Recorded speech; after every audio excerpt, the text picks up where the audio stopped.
అనుకోని ఒక చిన్న ప్రమాదం, జాబ్ లేదా ఆరోగ్య సమస్య, ఇవి ఎప్పుడు వస్తాయి ఎవరికీ తెలియదు కదా.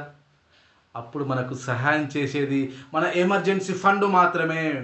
ఎమర్జెన్సీ ఫండ్ నీ నిజమైన మిత్రునిలా నీకు పనిచేస్తుంది. రేణుక అనే మహిళ ఒకసారి ఆఫీస్ నుండి లే ఆఫ్ అయ్యింది.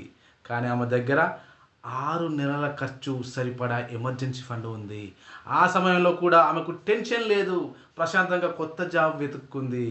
ఇక వంశీ అనే వ్యక్తి ఎమర్జెన్సీ ఫండ్ లేక అప్పుల్లో కూరుకుపోయాడు.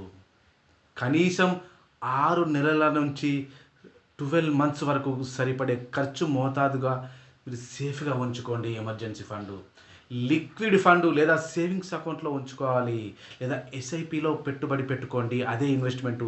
మీకు ఎప్పుడు కావాలంటే ఎమర్జెన్సీ ఫండ్ ఉపయోగించుకోవచ్చు.